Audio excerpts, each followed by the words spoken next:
Why don't you introduce yourself? Tell us your name and DOC number. My name is Corey Brian Page. My DOC number is 345030. I've been incarcerated for nearly 24 years. Okay, well, who do you have there with you today? Would you introduce your guests?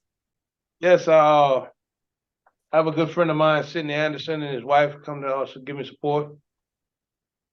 And what's Mrs. Anderson's first name? Jessica.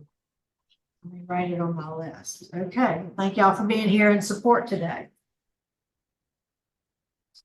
Okay, and then we also have by Zoom, we have Damian Page, who will be speaking on your behalf. We also have here with us today representing the victim, Jeffrey Harn, and also joining us is the Assistant District Attorney in Jefferson Parish, and we'll call on him at the appropriate time. First, Yes. I'm going to just read some identifying information into the record, and then I'm going to turn it over to Mr. Roche. Your case has been assigned to him. Okay, Yes, he'll ma'am. take the lead on the interview. So, Mr. Page, you are currently, you're classified rather as a second felony offender. You have you were sentenced in November of 2001 in Jefferson Parish for multiple armed robberies and a second-degree kidnapping. Your parole eligibility date was determined to be August 1st of 2021. Yes, ma'am. All that sound accurate? That's right? All that information? Yes, ma'am. Okay. Yes, ma'am. Would you, Yes, ma'am. I'm going to turn it over to Mr. Roche. Please answer any questions he may have. Thank you, Madam Chairman. Good afternoon, Mr. Page. Had to look at the clock to see what time it was. How you doing, Mr. Roche? Good. Mr. Page, you're currently what, 49 years old? Yes, yes, sir. And you have been convicted of 2 felonies. What was the first felony? Second-degree battery, domestic violence. And how much time did you serve? 1 year and 5 months. Were you on supervision when this occurred? No, ma'am. No, sir. After I got off, I was released. I did a year and 7 months supervision without occurrence. So, Mr. Page, you were prosecuted in Jefferson Parish for multiple armed robberies and a second-degree kidnapping. Is that correct? That's correct, Mr. Roche. So tell me exactly why the judge sentenced you to 728 years. Because I robbed the people of their security. I took them of their finances and made it hard for them to trust. Made them hard for them to trust the environment they lived up in. So tell me exactly how many robberies did you commit over a very short period of time? Those are 4 cases of armed robbery. One armed robbery was with Mr. Walter Euro, where it came a second-degree kidnapping involved.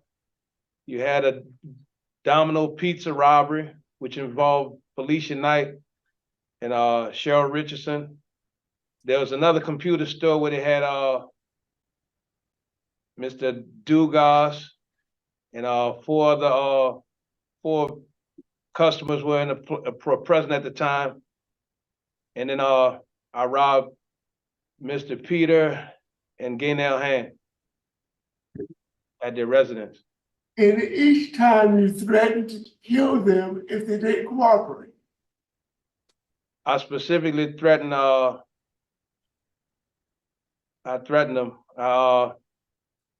I told Miss Felicia Knight that specifically. So at what age did you commit these crimes? I was 25, making 26. So you're a grown man, you were not a teenager, you were not immature, you just made a intentional decision to relieve those people of their property and their possessions. Yes, so I was in my early stages of addiction. I was I was lost in a space and place at that time, and I didn't have the right, I didn't look for the right help that was available. But Mr. Page, Yes, the sir. most important thing that you rob these people of is a lifetime of feeling secure in their environment. Yes, I did that, sir, and I did that, and since I did those things and coming to Angola, I've taken a couple of self-help classes and the victims awareness.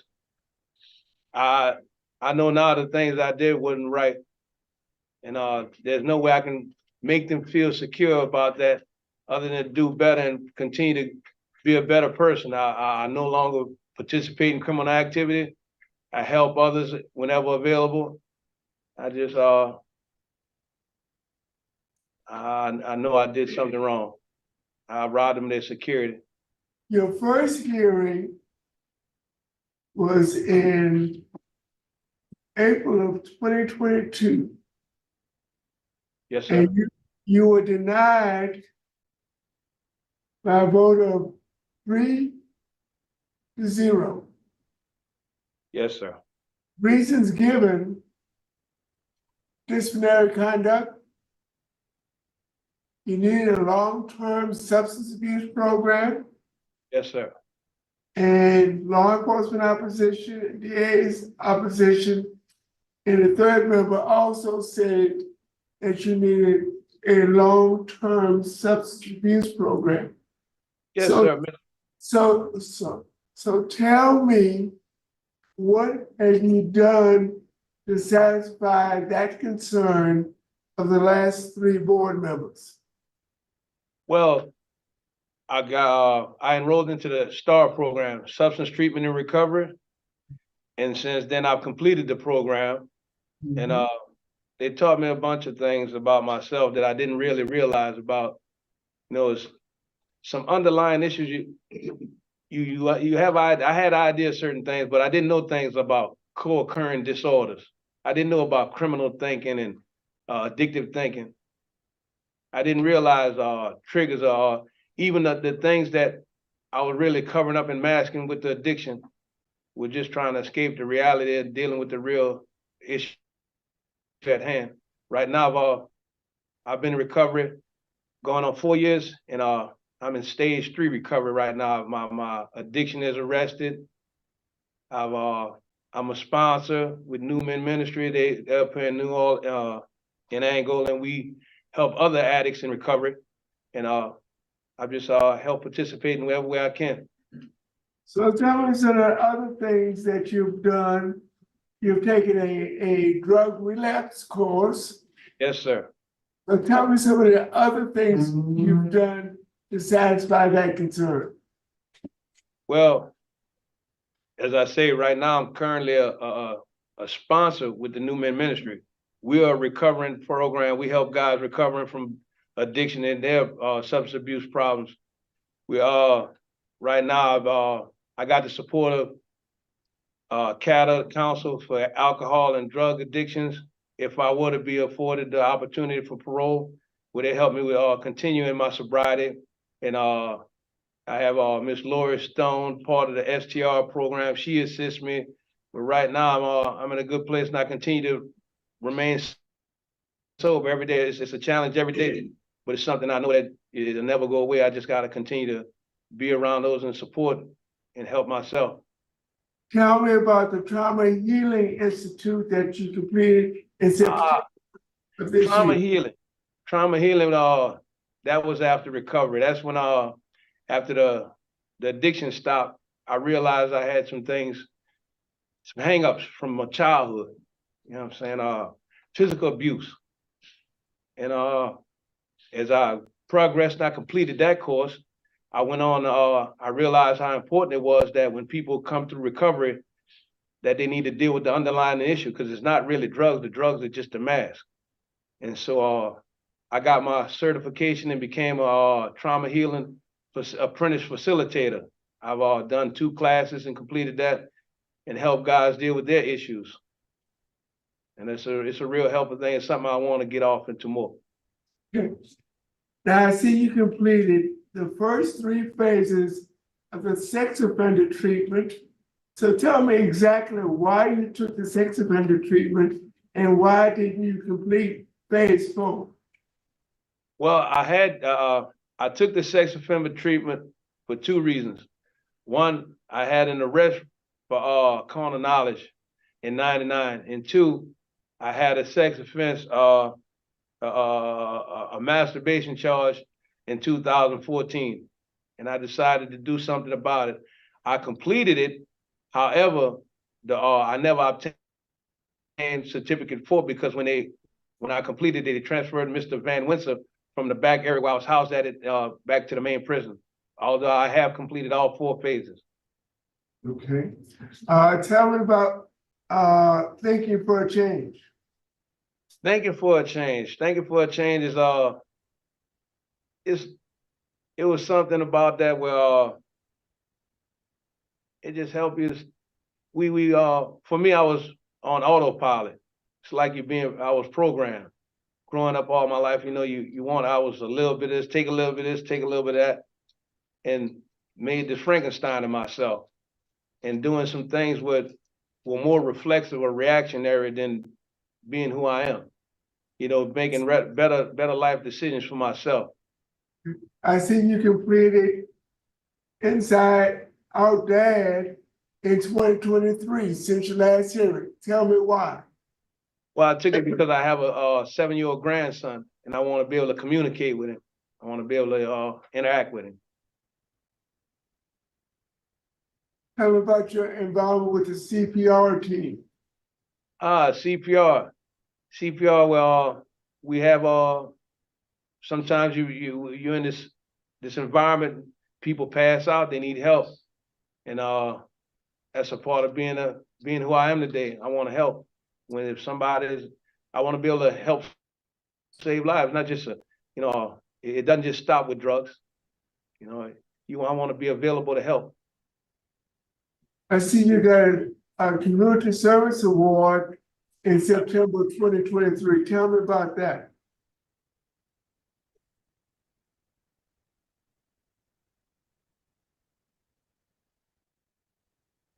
That's the best certificate I have in it.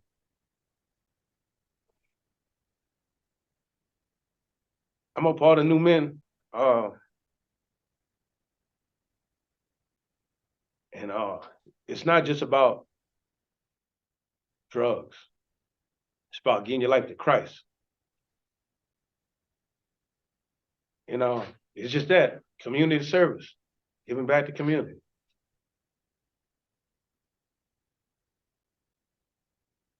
I see you also completed Celebrate Recovery in 2021. Part of my recovery never stops. You have done very well since your 2022 hearing. So tell me what your current job assignment is at Louisiana State Penitentiary. My current job, I'm actually on paper as a junior for NOBTS, New Orleans Baptist Theological Seminary, but currently I'm an offender mentor sponsor.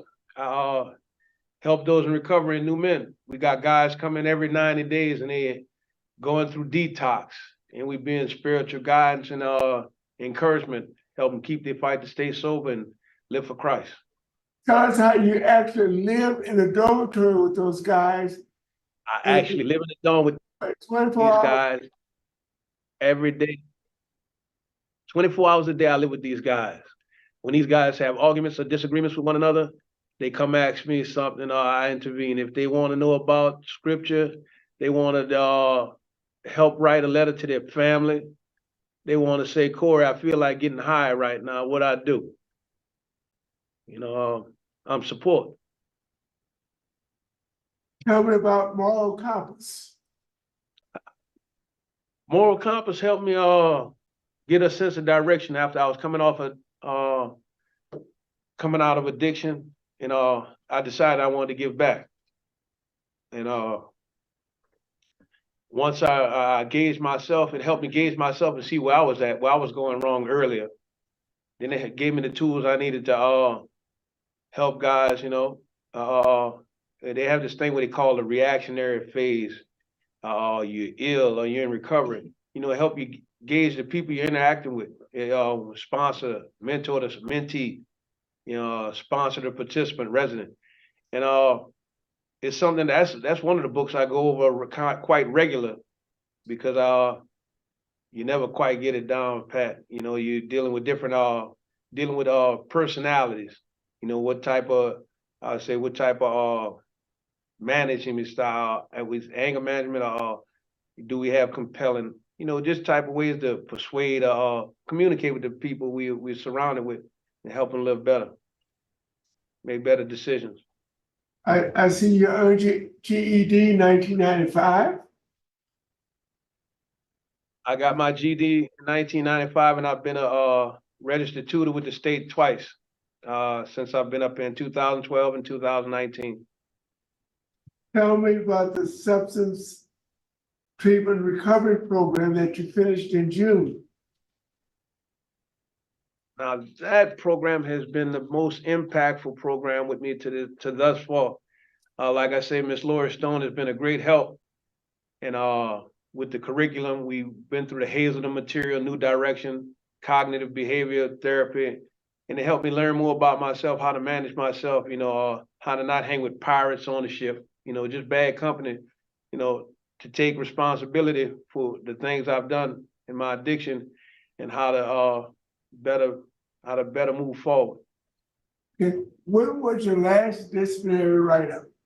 January 2nd, 2020. And you've had no disciplinary write-up since your 2022 hearing. No, sir. So basically what I've spent the last 10 or 15 minutes doing is showing that you have done everything that was requested of you at the last hearing. Yes, sir. So tell me why I should vote for the individual who has multiple offenses, endangered the lives of the community, and was sentenced to 728 years of incarceration.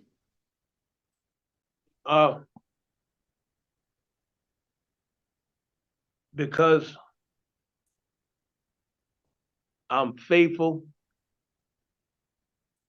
loving, I'm an obedient child of God. I'm kind, I'm generous, I give, I expect nothing back. I tell the truth, I'm responsible, I respect all people. I'm humble, always preferring others over myself. I'm strong, I work hard, I don't complain, I just get it in. My old ways, the guy who robbed all those people, passed away. It is now God's way. I love, I see light, and I'm already free. I'm a new man in the heart and in life. And when did this metamorphosis occur? Within the past 4 to 5 years. It's continual. It's continual. So let's talk about your drug addiction. What is your sobriety plan if and when you're ever released?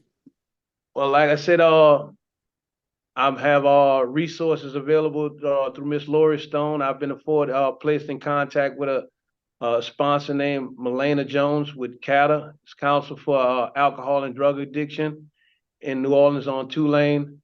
The transitional housing at Keep It Real Ministries, they have support. And like I said, STR through Miss Lori, I still have contact with her. Okay, so the transition plan is with Keep It Real Ministry. Am I right? Yes, sir. It's in St. Bernard Parish, is it not? Yes, sir. And you got a sponsor in the water? Yeah, her name is Milena Jones. It's Melena Jones on Tulane. It's called Cata. Okay, so when you requested by DOC for an address where you're gonna be living, where will you be living? I don't have any residency right now other than what I be provided with, sir. I was told that I would be provided with housing at Keep It Real Ministries. And that's probably for a year and a half, but Yes, sir. what will you? I need to know some permanent residency. Permanent residence. I have my little brother. That's why he's here today. Say if I need permanent residency outside of that, he'd be willing to take me in. My little brother lives in Augusta. Augusta, Georgia, Yes, sir. and he's your It's natural, my natural birthright brother. Yes, sir. because it would have to be family members for you to get an interstate compact. Yes, sir. It's my brother. His name Damian Page. Okay. Warren Falco, would you like to make any comments, remarks, or observations? Yes, sir. We've been working Corey really hard. And he's been accepting of that with this new man program as far as dealing with sobriety. This program has been ongoing, and it's going to be people like Corey that'll perpetuate this program to continue as far as battling with the substance abuse issues that we have here, just like there are in the community. The program's started grassroots and it's really taken off. It's got support from Warden Hooper down, and he's been doing a good job for us in that capacity there. Has he been with the program since the beginning? Yeah, I'm looking at him right now, and pretty much he was one of the first class. initial guys that went through it and has stayed in it, and is, like I said, progressed through and is now mentor. So Thank you, Warren. I appreciate it. sure. Okay. Thank you, Mr. Roche. So you mentioned your brother, Damian Page. We'd like to hear from Mr. Damian now. Hello, thank you for hearing me today. I'm here to express my unshakable support for Corey and his release. Basically, I know he gets choked up and may have trouble speaking. I don't have that trouble. Just to let you guys know, I basically shared with him long ago that contrary to what his original sentence was, that he would absolutely see this day and see freedom again. But I did state to him that only way that's going to happen is if he's truly changed in his heart. So over the last 20 years that have passed us, and just the fact that he's sitting here today tells me that, you know, God doesn't throw away his children, and, you know, his work with Corey isn't done. It's basically my belief that, you know, we should not continue to do so either. Don't throw my brother away. And I'm not saying that that's what's happened, because, you know, what he did warrant correction. But Corey's taken accountability. He owns and, you know, lives up to the fact that he owns whose life he's affected and how he's affected it. We only ask the opportunity to show that who he can become, basically walking out of there. And even with myself, I'm not the same child he left behind. I'm basically now a grown man that's able to support my brother in what he needs, the same as I support my family in what they need in my direct everyday life. He stated I live in Augusta. I do live in a small suburb of Augusta. It's Evans, Georgia. Anyone who's familiar with it, it's probably because we were voted the best place to live in the United States back in 2020. You know, me and my wife have a stable home environment. We have a stable work environment, and I have the resources to provide Corey, you know, the path to get to where he wants to go and what he shared with me that he wants to do. So really, we're not asking for a second chance because, you know, we can't go back. We don't get, you know, a DeLorean to go back and make better decisions. He's choosing to make the better decisions today. So we're only asking for a new opportunity. So that, you know, you guys can even look back and be proud of the decision you made to vote for his release. And in voting for his release, I do recall last year, during the parole hearing discussion, his record was brought up and, as set forth of what we required from him and really what he required from himself, I believe he's smashed through all those goals, which is a great thing.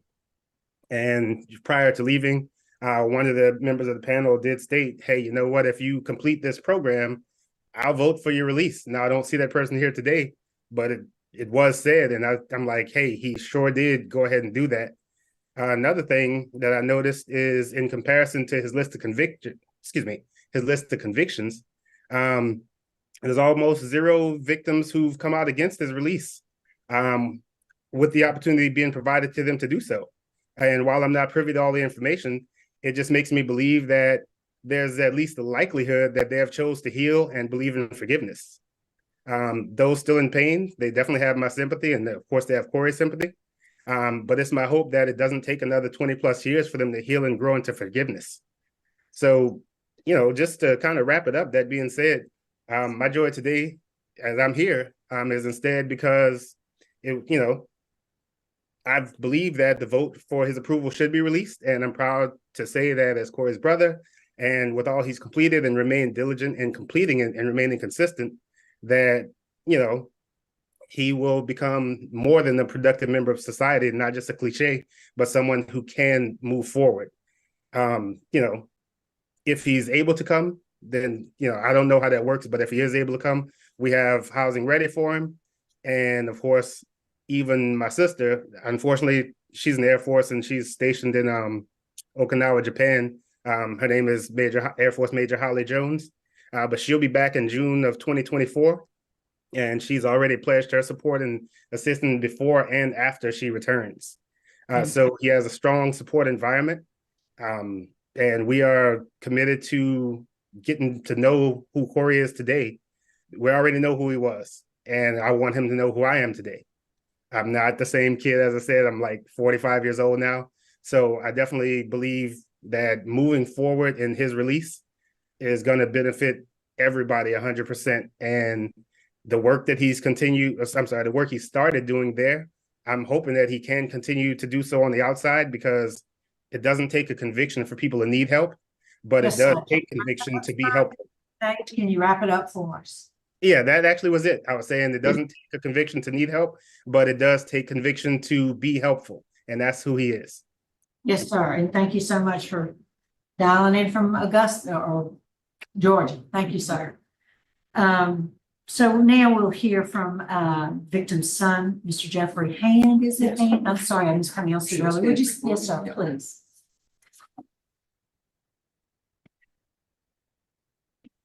Yeah, my name is Jeff Hand, and I'm the son of Peter and Gaynell Hand, that were two of the victims of this 2-week crime spree that occurred. On the night that this happened, it was a Friday night, and my parents lived on the west bank of Jefferson Parish in Terrytown, and my mom's sister, Kay, lived in Metairie, on the east bank of Jefferson Parish. And we had what we call Friday night seafoods, pretty much every Friday night. And we were there. Unfortunately, my father at the time was dying of lung cancer. He had stage 4 lung cancer. That cancer had begun to spread into his bones. So they didn't stay very long that night. They had to leave early. And my father let my mother drive home. When they got home, he was in such pain, he wanted to get in and he wanted to get to his medicine. And in doing so, he went in first, leaving my mother to take care of the car, lock it up, and get in. The defendant, Mr. Page, in a cowardly act, was casing the neighborhood. And what he did was he saw what he thought was an elderly woman alone. And he got out with his gun, forced her into the house at one point. My mother started screaming as she was being forced into the home. My father, a retired New Orleans policeman, went to the doorway to see what was going on and encountered the defendant, and they fought. My father got pistol whipped, suffered a broken rib, adding to the pain that he was already in. He then proceeded to rob them and fled and continued on his 2-week crime spree. At his last hearing, he admitted that in Angola, he was on heroin when they investigated the case, he was a heroin addict at the time he committed those crimes. And when he, less than 2 years ago, came before this committee, he said then that he had just used heroin in England. He stated, things got tough. I used heroin. And he referenced that several times in that hearing. Well, when you have a record like he's got, he had a prior felony conviction for domestic abuse battery, and then he has this string of violent convictions. He's a violent offender.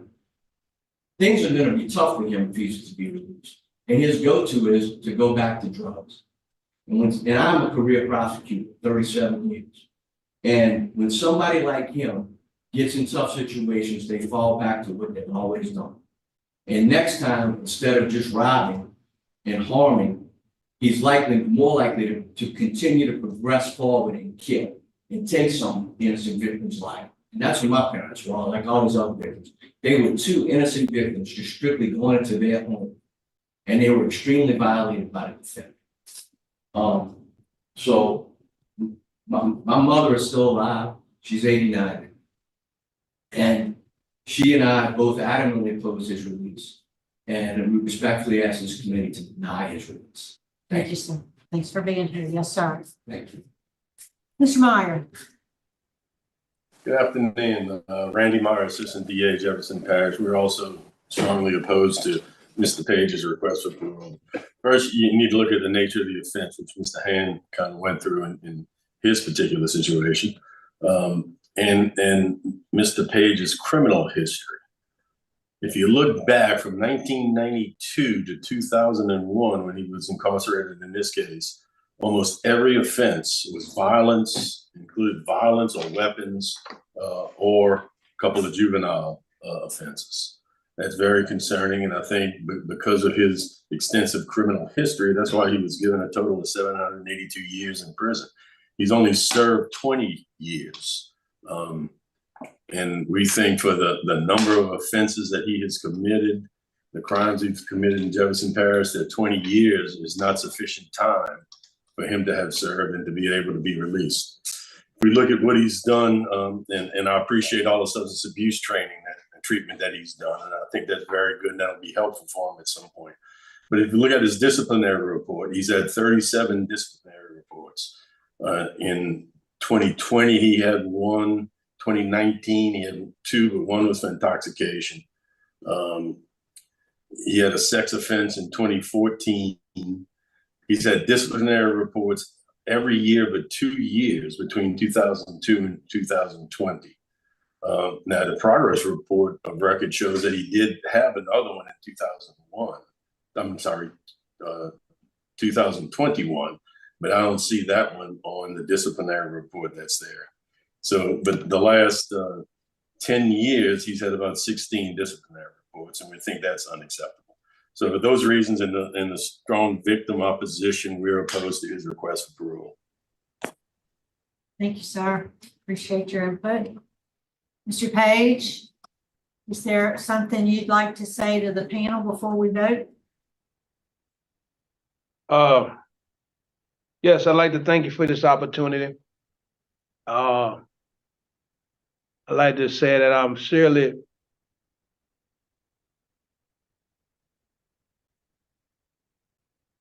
not the same person. I understand what the victim, Mr. Hand, is saying, and I would feel the same way I'm about to imagine. And I respect the disposition of the DA. And I just want to let him know that I'm not that same person, that I'm going to continue to work and be better than I am today and better than the person I was then. I just want to thank you for this opportunity. All right, thank you, sir. Thank you, Mr. Page. I think we're ready to vote. Mr. Roche. Mr. Page, this is a very difficult decision for me to make. You have a history of violence. And basically, you were, in your 30s when you committed this crime? I was 25. 25. And you're 49 now, so you've been incarcerated for 24 years. Yes, sir. You had a hearing in March of 2022, about 18 months ago, April, yes, sir. and you were given explicit instruction by that panel of things that you needed to do before your next hearing. Excuse me 1 second. Yes, sir.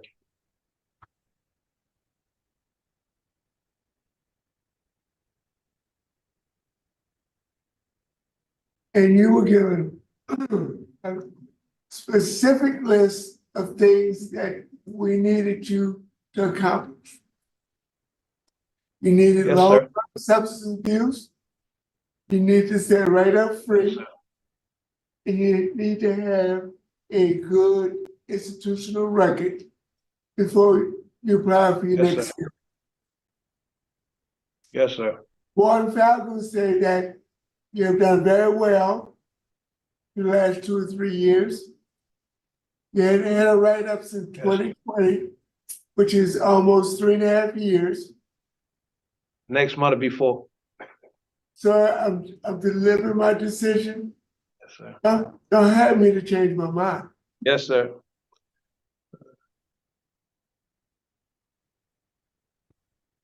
You will never serve your entire sentence. You'll never serve 10% of that sentence. Yes, sir. Sir, I'm delivering my decision. You don't need to respond to me.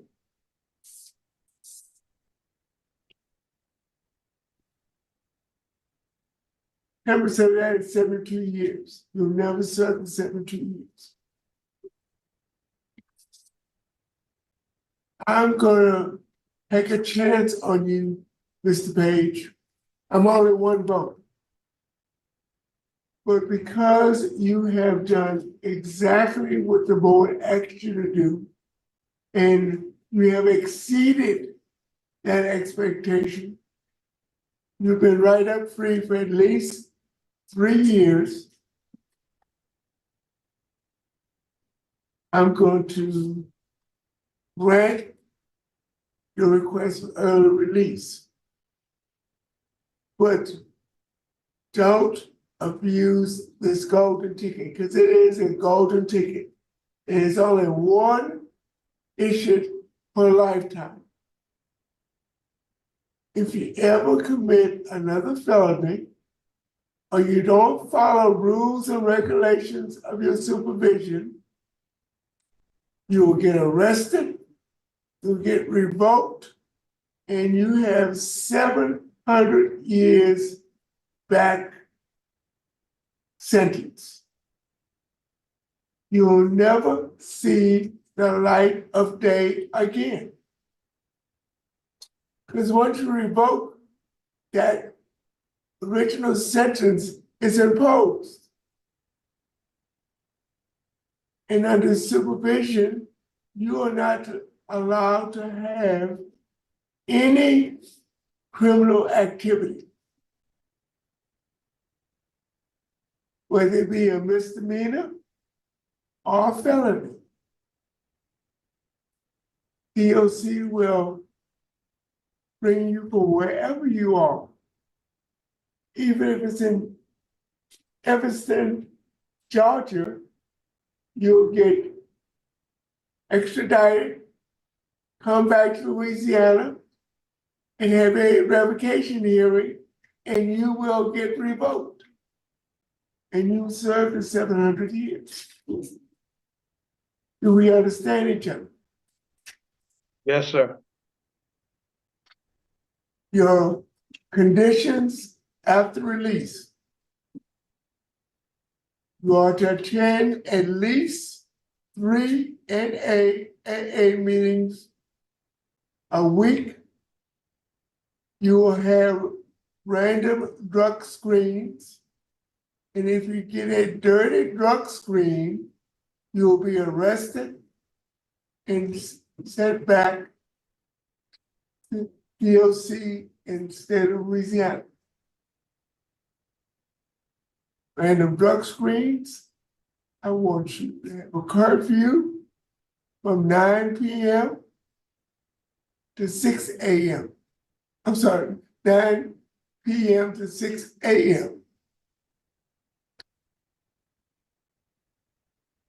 And I want you to maintain full-time employment within 3 months of your release. Break any one or violate any one of those conditions, I will personally sign a warrant for your arrest and see that you revoke. Madam Chair. Thank you, Mr. Roche. Mrs. Jackson. Ms. Page, I was a judge for 28 years before retiring and joining the pardon board, and I've listened to hundreds of people over the course of 28 years, and I like to think I'm a pretty good reader of people and of situations, and I don't fall for a lot of BS. I never have. And so I can tell when somebody is genuine and somebody is not. And I was impressed by your interview today. I think that you genuinely have changed from the person that you were. I think you are committed to devoting your life to positive things. And I'm very happy today to not leave you stuck as the person you were 24 years ago. Because if we don't believe that people have the capacity to change and become better people, then why do we even bother with programming and DLC to begin with if we're going to always leave them stuck in the place that they started? And you have risen above your situation. You've gone above and beyond everything that was required of you. And so my vote today would be a conditional grant to a Georgia ICOTS, because I think you have more support with your family in Georgia than you would have with the first 72 in New Orleans. I think that's a better environment for you and moves you out of the place where all of this started. And you have a better support system. You have permanent place to live, and you have services in place for you. So my vote would be to grant conditionally to an ICOTS to Georgia. Madam Chairman, I fully agree with that amendment to my decision. And my decision is now grant upon completion of an improved ICOT to Augusta, Georgia. To Georgia. To Yeah. Georgia. All right, thank you. And I do agree with my colleagues. My vote is the same for the same reasons. Submit your interstate compact. They'll help you do. You understand all that? I don't understand what an ICOT is. Interstate compact. All right.